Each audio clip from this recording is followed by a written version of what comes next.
Bismillahirrahmanirrahim. Assalamualaikum warahmatullahi wabarakatuh. Perkenalkan, nama saya Kintana.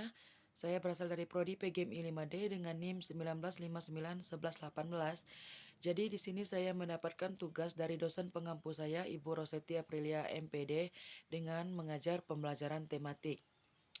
Oke, baiklah. Jadi materi hari ini yaitu yang pertama IPA.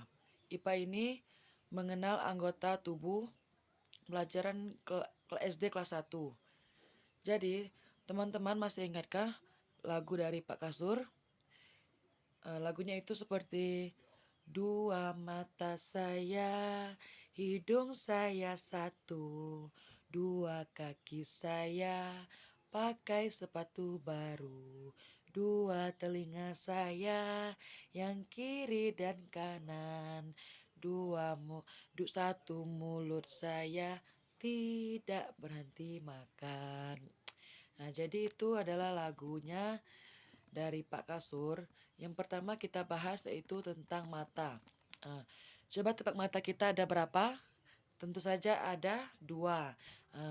Mata kita dipakai untuk melihat, bisa melihat TV, bisa untuk melihat gunung, bisa untuk melihat hewan dan tumbuhan, dan lain-lain. Nah, coba sekarang pejamkan mata kalian atau tutup mata kalian dengan kedua tangan kalian. Apakah kalian melihat barang yang di sekeliling kalian? Tentu saja jawabannya tidak, karena fungsi mata adalah untuk melihat ketika ditutup, jadi tidak bisa melihat apa-apa. Itu penjelasan tentang telinga.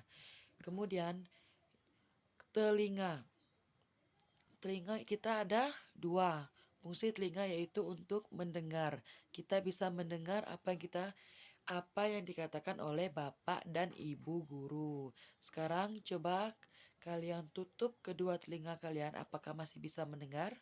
Jawabannya tentu saja tidak, karena fungsi telinga adalah untuk mendengar. Ketika ditutup, maka kita tidak mendengar apapun. Itu penjelasan tentang telinga. Kemudian hidung. Jumlah hidung kita ada satu. Letaknya di antara kedua pipi. Hidung dipakai untuk mencium. Contohnya untuk mencium harumnya bunga, mencium bau masakan ibu, dan lain-lain. Nah, cobalah cium beberapa bunga yang berbeda. Apakah baunya juga berbeda? Dan jawabannya tentu berbeda, karena setiap bunga memiliki ciri atau bau yang berbeda. Itu penjelasan mengenai hidung ya teman-teman. Kemudian di sini kita masuk ke kulit. Ada yang tahu kulit apa? Kulit adalah lapisan yang menutupi tubuh kita. Kegunaan kulit adalah untuk merasakan. Dengan adanya kulit, kita bisa merasakan kalau air mendidih rasanya panas dan es itu rasanya dingin. Cobalah rabalah baju kalian atau baju terasa kasar atau halus. Nah, itu fungsi kulit tadi ya teman-teman. Nah, jadi kita masuk ke gigi. Letak gigi di dalam mulut. Gigi mempunyai warna yang putih. Gigi kita keras seperti tulang. Kegunaan gigi kita adalah untuk menggigit atau mengunyah. Bisa juga untuk memakan makanan yang kita makan. Contohnya di sini yaitu ambillah buah pisang, kemudian gigit dan kunyahlah dengan menggunakan gigi kalian. Apakah bisa menjadi halus? Jawabannya tentu bisa, karena fungsi gigi adalah untuk menghaluskan makanan yang ada di dalam mulut. Itu tadi penjelasan tentang gigi. Kemudian di sini kita masuk ke dalam merawat anggota tubuh. Sebelum kita masuk ke dalam materinya, masih ingatkah lagu yang seperti yang sering kalian nyanyikan di rumah? Ibu akan mencontohkannya ya. 1, 2, 3. Bangun tidurku terus mandi. Tidak lupa menggosok gigi. Habis mandi ku tolong ibu membersihkan tempat tidurku. Nah, jadi setiap hari Budi mandi. Waktu mandinya pagi dan sore, tapi tidak lupa untuk menggosok gigi, karena gigi itu sangat penting. Tapi tidak lupa supaya gigi menjadi bersih dan sehat, telinga kanan dan telinga kiri juga tidak lupa dibersihkan supaya telinga menjadi bersih dan sehat. Eh, Karena membersihkan anggota tubuh secara rajin membersihkan gigi dengan sikat gigi. Jadi itulah penjelasan mengenal anggota tubuh. Jadi ibu harap kalian bisa memahami dan mengambil sisi positifnya. Jadi kita masuk ke materi yang kedua, yaitu bahasa Indonesia tentang memperkenalkan diri. Nah, jadi di sini ibu sudah mengambil dua contoh. Memperkenalkan diri itu ada dua macam. Yang pertama, memperkenalkan diri di depan umum, dan yang ketiga berbicara santai kepada teman-teman kalian. Nah, di sini ibu akan membacakan contohnya. Memperkenalkan diri sendiri. Hai teman, nama saya Citra. Saya tinggal di Jalan Cabe. Saya murid kelas 1. Saya gemar membaca. Nah, kalimat yang ibu katakan barusan ini adalah kalimat yang cocok untuk dipakai untuk orang yang sedang melakukan pengenalan diri di depan umum atau di depan kelas. Kemudian ini adalah contoh menyapa orang lain. Wulan, sedang apa Cindy? Cindy pun menjawab, sedang belajar Wulan. Dan Wulan menjawab, belajar apa Cindy? Cindy menjawab, belajar bahasa Indonesia. Wulan, bolehkah aku ikut belajar? Cindy, tentu saja boleh. Wulan, terima kasih Cindy, sama-sama Wulan, mari kita belajar. Jadi, kedua kalimat yang ibu bacakan tadi, itu maknanya berbeda. Yang pertama yaitu tentang memperkenalkan diri di depan umum, itu kita memakai bahasa yang sopan dan santun. Kemudian yang kedua yaitu kalimat berbicara kepada teman dekat, itu bisa saja kita sedikit santai dalam berbicara dan tidak pula terlalu formalitas. Itu tadi mengenai bahasa Indonesia. Kemudian kita masuk ke pembelajaran PKN dengan judul Perbedaan Jenis Kelamin Suku Bangsa dan Agama. Nah, jenis perbedaan yang akan kita pelajari ini yaitu perbedaan kelamin, suku bangsa, dan agama. Indonesia merupakan negara yang sangat beragam.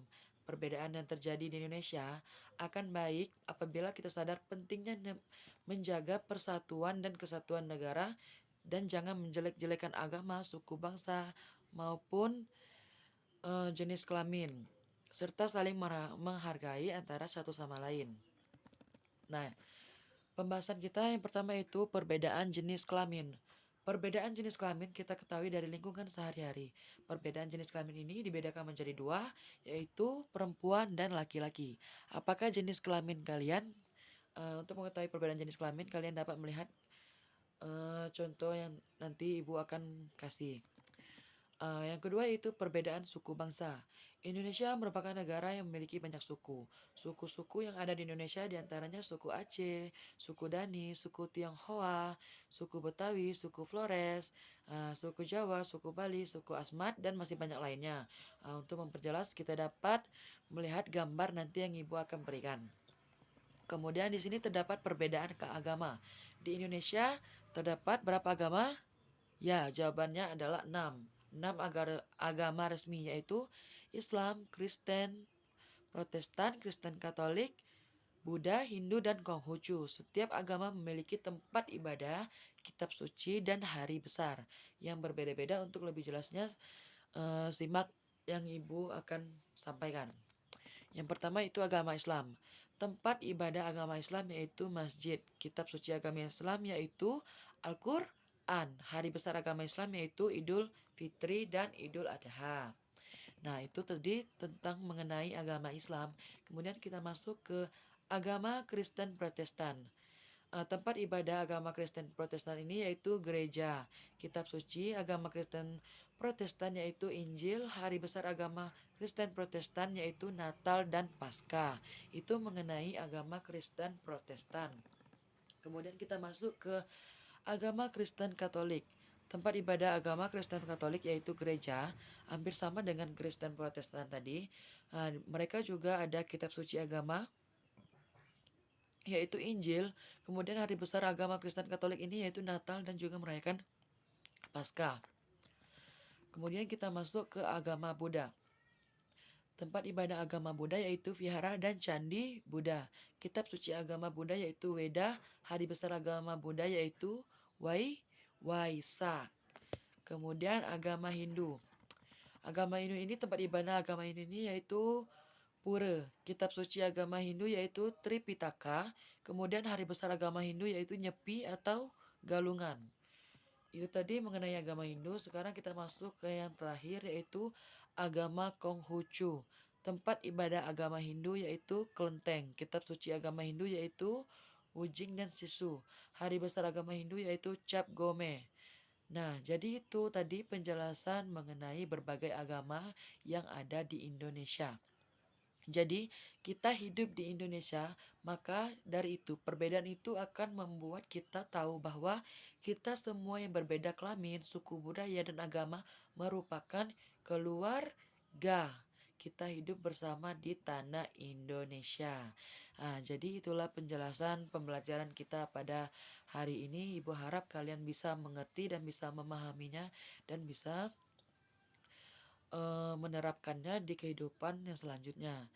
Ibu harap sampai sini saja materi kita pada hari ini. Ibu akhiri, apabila terdapat salah penyampaian, salah kata, Ibu mohon maaf. Billahi taufiq walhidayah. Wassalamualaikum warahmatullahi wabarakatuh.